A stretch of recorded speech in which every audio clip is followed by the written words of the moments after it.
gbogbo oníràwọ̀ erùpẹ̀ pátápátá ìràwọ̀ erùpẹ̀ alámọ̀ Taurus, ìràwọ̀ erùpẹ̀ funfun Virgo tòun ti ìràwọ̀ erùpẹ̀ eléroko Capricorn, gbogbo yín pátá ẹ wá gbóhun tó fẹ́ ṣẹlẹ̀ lọ́jọ́ tòní gangan tí ń ṣe ọjọ́ Saturday March 21 ọdún 2026 tá wà nú ẹ̀ yìí. Báwo lọ̀rọ̀ iṣẹ́ yín ṣe fẹ́ lọ lọ́jọ́ tòní? Báwo lọ̀rọ̀ bí a ṣe pẹ̀yìn àtolólùfẹ́ yín lọ́jọ́ tòní? Báwo lẹ ṣe fẹ́ rówó sí lọ́jọ́ tòní? Mo kí Ọlọ́run ọba, mo ṣèbò Olódùmarè, mo ṣe Ọ̀rúnmìlà ẹlẹ́rìí ìpín tòun tàyànmọ́ ẹ̀yin oníràwọ̀ erùpẹ̀ alámọ̀ Taurus tàbí láàrin April 21 sí May 20 ọjọ́ tòní ẹni láti rí dájú pé kíyèsára dáadáa pẹ̀lú àwọn ọ̀tá tó wà láyìíká abiṣẹ́ yín pátápátá.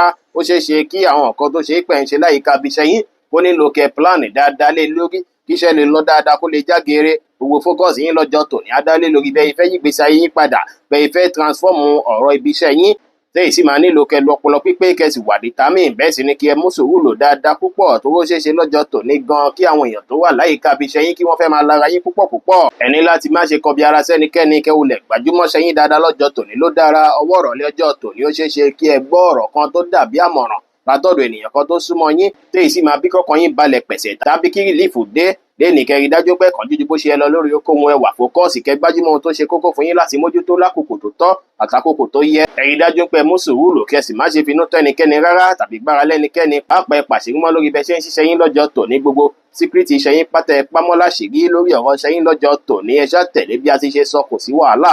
Èní sì rèé ìbáṣepọ̀ yín àtolólùfẹ́ yín máa gúnrégé, á dánmọ́rán àwọnú ara. Ó ṣeé ṣe kẹ́yìn tẹ́ jẹ́ tajàtajà kẹ́ rí ṣe dáadáa lọ́wọ́ ọ̀rọ̀lẹ́ kí ó wọlé fún yín dáadáa lọ́wọ́ ọ̀rọ̀lẹ́ lọ́jọ́ tòní. Ẹ rí dájú pé báwọn kọ́sítọ́mà yín ṣe pẹ̀lú ọ̀yàyà yìí máa bí kí iye owó kó túbọ̀ wọlé dáadáa sí fún yín. Wọ́n àìní jẹ́ kọ́lọ́ tó dára jù fún yín láti wọ̀ láṣọ lónìí. Aago 3 kọjá 30 ìṣẹ́jú lọ́sàn-án sí aago 5 ní ìrọ̀lẹ́ jí àkókò èyí tó dára jù fún yín tí ń ṣe lucky hour fún yín lénìí. Ẹ̀yin oníràwọ̀ erùpẹ̀ funfun Virgo tàbí láàrin August 23 sí September 23 ẹ feel free dáadáa lọ́jọ́ tòní. Ọjọ́ tòní jọ́jọ́ tó ṣe é pa eyín lè yí padà tó lè dọ̀tun, bẹ́ẹ̀ sì lẹ máa rọ́ opportunity dáadáa lọ́jọ́ tòní.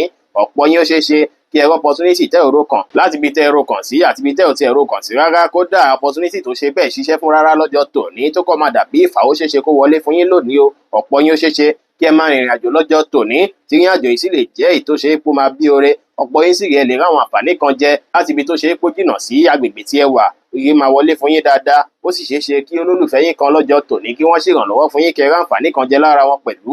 Ọjọ́ tòní jọ́jọ́ tó dára púpọ̀. Ó tún ṣeé ṣe kí ẹ gbọ́ information kan tó ṣe é pé ó ṣeé ṣe kó bí ìkó padà rere fún àwọn nǹkan tí ẹ ń ṣe lásìkò yìí lójoojúmọ́. Ẹ bá àwọn èèyàn sọ̀rọ̀ pẹ̀lú ìfẹ́ lénìí, ẹ bá àwọn èèyàn ṣe pẹ̀lú àwàdà àti ẹ̀rín kí ẹ sì fi ìgboyà mójútó ohunkóhun nípa tọ̀rọ̀ bí iṣẹ́ yín lọ́jọ́ tòní. Fẹ́yìn tẹ́ bá lọ bí iṣẹ́, àwọn nǹkan tuntun possibility tuntun lè wáyé. Iṣẹ́ tuntun tẹ́ tí ń retí látọ̀ràn jíjìn ó ṣeé ṣe kó bọ́ sí lọ́jọ́ tòní. Bẹ́ẹ̀ sì lọ́jọ́ tòní ìbáṣepọ̀ yín àtolólùfẹ́ yín á wọnú ara dáadáa, kò ní sí wàhálà. Ire owó sì máa wọlé fún yín lọ́nàkọnà lọ́jọ́ tòní. Pọ́pù jẹ́ kọ́lọ́ tó dára jù fún yín láti wọ̀ láṣọ lónìí. Aago 3 kọjá 30 ìṣẹ́jú ní ọ̀sán sí aago 5 ní ìrọ̀lẹ́ jí àkókò èyí tó dára jù fún yín tí ń ṣe lucky hour fún yín lénìí. Oníràwọ̀ erùpẹ̀ eléroko Capricorn tàbí láàrin December 23 sí January 19 ọjọ́ tòní ó ṣeé ṣe kí ọ̀rọ̀ owó kó jẹ́ nǹkan tí ẹ máa bá jí lọ́jọ́ tòní tẹ́ ẹ máa ṣe òye díẹ̀ nípa ẹ̀ bẹ́ẹ̀ fẹ́ ṣe lórí àwọn responsibility àwọn bùkátà tó wà lọ́rùn yín lásìkò yìí. Ó ṣeé ṣe lọ́jọ́ tòní kí bùkátà fẹ́ mú yín ná owó kan tó ṣe é pé ọ̀ plan tẹ́lẹ̀tẹ́lẹ̀. Gbogbo nǹkan tó bá dàbí situation èkéyìí tó bá wáyé láàárọ̀ kùtù ọjọ́ tòní kò ní pẹ́ tá fi kẹ́sẹ̀ ńlẹ̀ o. Léni ẹni láti rí dájú pé ẹ ní ìrètí kí ẹ sì mú ọkàn ara yín balẹ̀. Ọjọ́ tòní tó jọ́jọ́ tó ṣe é pé ẹ máa experience ìdùnnú dáadáa, nǹkan ọ̀dùnnú nǹkan ayọ̀ máa ṣẹlẹ̀ nínú ìgbésí ayé yín lọ́jọ́ tòní. Ìbáṣepọ̀ láàrin ẹ̀yin àtàwọn ọmọ yín sì rèé àwọnú ara dáadáa tó ṣe é pé tìdùnnú tayọ̀ lẹ́ẹ̀ fi jọ wà papọ̀. Ẹ ní ìrètí pé gbogbo nǹkan ti da, ẹ ní ìgbàgbọ́ ní kíkún nínú ara yín, ẹ free mind yín kí ẹ wà positive minded. Níbi iṣẹ́ lọ́jọ́ tòní tìdùnnú tayọ̀ báyìí lẹ́ẹ̀ fi ṣiṣẹ́ lọ́jọ́ tòní tó ṣe é pé àwọn nǹkan tẹ̀yìn ṣe pátá ó ṣeé ṣe kó padà bíire kó bídùnnú kó báyọ̀ fún yín. Relationship yín sì rèé lọ́jọ́ tòní kò sí wàhálà. Ìbáṣepọ̀ yín àtolólùfẹ́ yín máa dára. Lórí ọ̀rọ̀ owó sì rèé ó dára púpọ̀ kẹ́ fi ọgbọ́n àtòyé tọ́lọ́ ń fún yín pẹ̀lú tálẹ́ǹtì tọ́lọ́ ń fún yín àti creativity yín kẹ́ lò ó níbi iṣẹ́ yìí máa bí kí ire owó kó wọlé fún yín. Ó ṣeé ṣe kẹ́ rí ìwọ́ọ̀dù látara ohunkóhun tí ẹ bá ń ṣe lọ́jọ́ tòní. Góòdù jẹ́ kọ́lọ́ tó dára jù fún yín láti wọ̀ láṣọ lónìí. Aago 8 kọjá 30 ìṣẹ́jú láàárọ̀ sí aago 10 kọjá ìṣẹ́jú 15 láàárọ̀ jí àkókò èyí tó dára jù fún yín tí ń ṣe lucky hour fún yín lénìí. Ẹ bá ń share fídíò yìí kó jẹ́ òwúrọ̀ àtàǹfààní fọ́pọ̀ ènìyàn kí ẹ sì má gbàgbé láti follow wa kí ẹ sì subscribe sórí channel wa lórí YouTube Ìṣẹ̀dá TV. Ire o.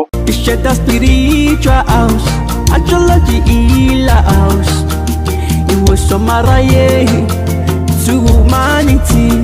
Ìbà ọmọ Ọ̀rúnmìlà, orí mi mú mi là.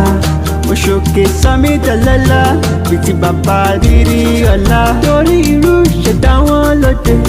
Ifá Olódùmarè.